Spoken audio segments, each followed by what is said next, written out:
Hello guys, welcome to my channel. তো দেখো, এই যে মাম্মামকে আজকে দুপুরে আমি কি কি খাওয়াবো সেটাই তোমাদের সঙ্গে শেয়ার করব। তো দেখো, এই যে মাম্মামের জন্য আমি ভাত বসিয়ে দিয়েছি, আর এই যে এইদিকে মাম্মামের জন্য একটা তরকারি করব। তো ভাবছি আজকে আমি ওকে মাছ খাওয়াবো।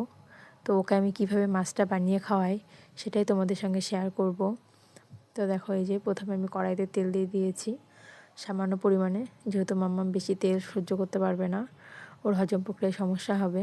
তো সেই কারণে দেখো, এই যে অল্প একটু পেঁয়াজ দিয়েছি। তো পেঁয়াজটা ফ্রাই হওয়া পর্যন্ত ওয়েট করতে হবে। তো গাইস, আমি মাম্মামের আরও ওকে আমি কী খাওয়াই না খাওয়াই সেই সমস্ত ভিডিও তোমাদের সঙ্গে শেয়ার করব। তো তোমরা প্লিজ চ্যানেলটাকে সাবস্ক্রাইব করে দিও, তাহলে তোমরা বাচ্চাদের সম্বন্ধে অনেক রিলেটেড ভিডিও পাবে। তো দেখো, এই যে এই রেসিপিটা আমি আগেও মাম্মামকে করে খাইয়েছি, কারণ ও ওটা সহ্য করতে পারে বলে খাইয়েছি। তো সেই জন্য আজকেও বানাচ্ছি। মাম্মাম এটা খুব ভালো খায়। তো দেখো, এই যে আমি সামান্য হলুদ অ্যাড করলাম, কারণ হলুদ আর এখন ওর যেহেতু 1 ইয়ার প্লাস হয়ে গেছে, সেই জন্য আমি ওর খাবারে সামান্য লবণও অ্যাড করি। তো আর দেখো, এই যে টমেটো, কারণ টমেটোতে প্রচুর ভিটামিন সি আর রয়েছে, সে কারণে আমি ওর খাবারে টমেটোটাও অ্যাড করি। তো দেখো, এই যে টমেটো আর পেঁয়াজটা যতক্ষণ না হচ্ছে একটু নরম হচ্ছে বা একটু ভাজা হচ্ছে, ততক্ষণ তো আমাকে ফ্রাই করতে হবে।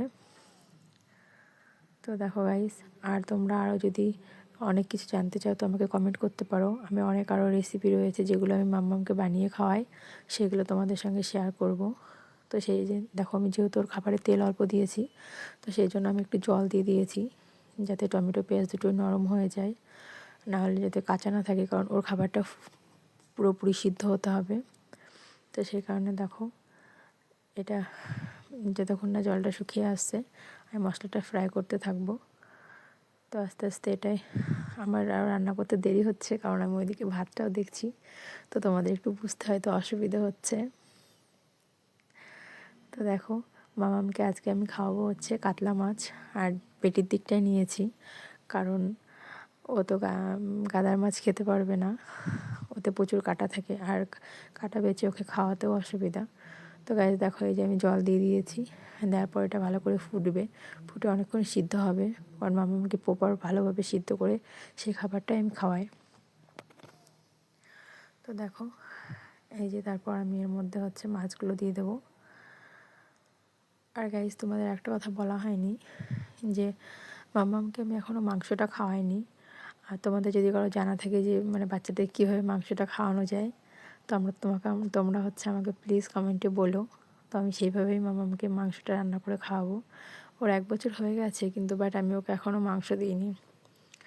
তো দেখো গাইস, যে মাছগুলো দিলাম, দেওয়ার পর এটা অনেকক্ষণ প্রপার ভালোভাবে সিদ্ধ হবে, সেই কারণে। আর এর মধ্যে আমি সামান্য একটু লবণ দিয়েছি, যেহেতু 1 বছর হয়ে গেছে সেই জন্য।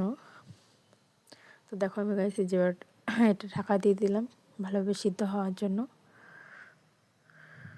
তো ততক্ষণ তোমাদের সঙ্গে অন্য কথা বলি, এটা একটু সিদ্ধ হোক।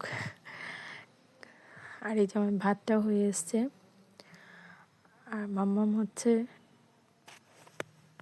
এই যে মাম্মামের ভাতটাও নরম হয়ে এসছে, কারণ ওকে ভাতটা নরম করে তারপরে খাওয়াতে হয়, যেহেতু শক্ত ভাত খেতে পারবে না। তো আমার দেখো গাইস, তরকারিটাও হয়ে এসছে। তো আমি একটু ঝোলঝোলি রাখবো, কারণ ওই ঝোলটা দিয়ে আমি ওকে খাবারটা মেখে দেবো, তাহলে আমার খাবারে জল অ্যাড করা লাগবে না। আর মাছের ঝোলেও প্রচুর প্রোটিন থাকে, তো সেই জন্য আমি ওকে ঝোলটা খাওয়াবো। আর এখান থেকে এই যে মাছটা বেছে নিয়ে তারপর ওকে খাবারের ভাতের সঙ্গে মিশিয়ে দিতে হয়। তো তারপর মাম্মাম খায়, আর ও আমার সঙ্গে ভাতের থেকে শুধু মাছটা বেশি পছন্দ করে, তো আমি ওকে সেইভাবেই খাওয়াই। তো গাইস দেখো, আমার তরকারিটা হয়ে গেছে। তোমরাও চাইলে তোমাদের বেবিকে এইভাবে বানিয়ে খাওয়াতে পারো। আর এই আইডিয়াটা তোমাদের কেমন লাগলো তো আমাকে প্লিজ কমেন্টে জানিও, যদি ভালো লেগে থাকে। তো এই যে আমার রান্নাটা হয়ে এসছে, গ্যাসটা আমি বন্ধ করে দিচ্ছি। এইদিকে ভাতটাও হয়ে এসছে। তো মাম্মাকে এবার খাবারটা কীভাবে সার্ভ করবো সেটাই তোমাদের দেখাচ্ছি। দেখো, এই যে মাছ নিয়েছি, আর ও গাইস তোমাদের তো বলাই হয়নি, সরি। এই যে আমি ওই জন্য আগে একটু শাক বানিয়েছিলাম, এটা পালং শাক, কারণ পালং শাকে প্রচুর পরিমাণে আয়রন সোর্স রয়েছে। তো সেই কারণে মাম্মার জন্য এই পালং শাকটাও আমি একটু ভেজে তারপরে সেটাকে ঝোল দিয়েছি, কারণ ভাজা জিনিসে ওর অ্যাসিডিটি বা গ্যাসের সমস্যা হতে পারে, তো ওটাও আমি একটু ঝোল করে দিয়েছিলাম। আর এই যে ভাতটা দেখছো, এটা আমি ছাকনার মাধ্যমে বের করে নিয়েছি, কারণ মাম্মাম এখনও গোটা খাবার খেতে পারে না, তো আমি ওকে ওইভাবেই খাওয়াই। আর এই দেখো মাম্মামকে ওই শাক দিয়ে আমি অল্প ভাত খাইয়েছি, তারপরে এই যে মাছের সঙ্গে খাবারটা মিশিয়ে দিয়েছি, তারপরে ওকে যে চামচে করে খাওয়াচ্ছি, কারণ ও চামচে খেতেই পছন্দ করে। আমি ওকে ছোটো থেকে চামচে করেই খাওয়াই। তো দেখো মাম্মাম খাচ্ছে, আরও সামনে ক্যামেরা অন দেখেছে, দেখার জন্য দুষ্টুমি করছে আর মিটমিট করে হাসছে, কারণ যেহেতু ও ক্যামেরায় ওকে দেখতে পাচ্ছে, সেই জন্য ওর খুব আনন্দ লাগছে, ওই জন্য অনেক রকম ভঙ্গি ভাঙ্গা করছে।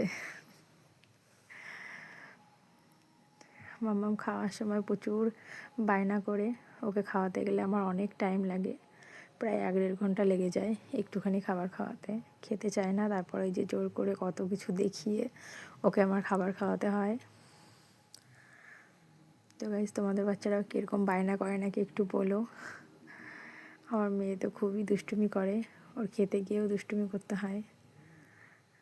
দেখো ক্যামেরা অন দেখে আমার মেয়ে কেমন করছে, ভাবছি ক্যামেরার মধ্যে কাকে দেখা যাচ্ছে, আর আমি ওকে তো মানে ফোন দেখিয়ে খাওয়াচ্ছি, যে ক্যামেরার মধ্যে ওকে দেখা যাচ্ছে সেখানে দেখিয়ে খাওয়াচ্ছি যে নাও নাও খেয়ে নাও খেয়ে নাও। তো অনেক দুষ্টুমি করে ওকে খাওয়াতে হচ্ছে।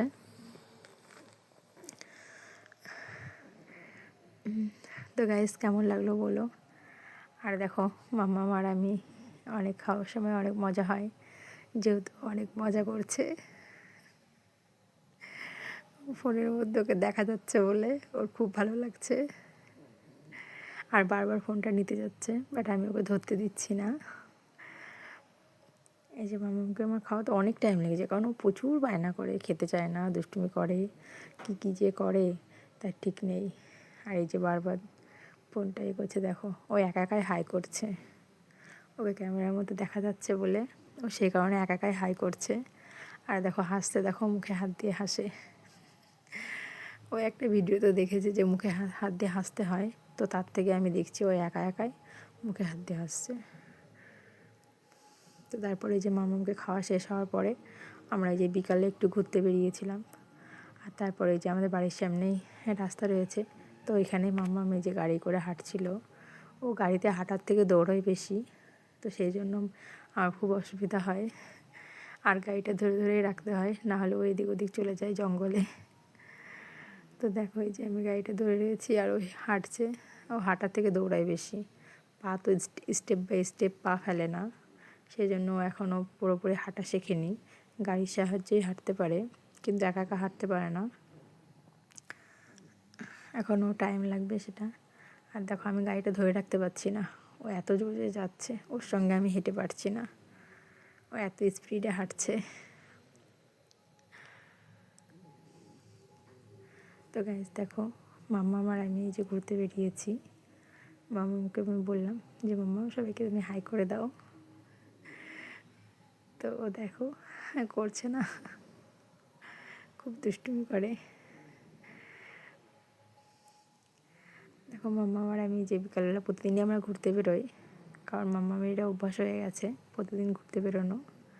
তো দেখো এখন কি মনে হয়েছে, নিজে নিজে হাই করছে।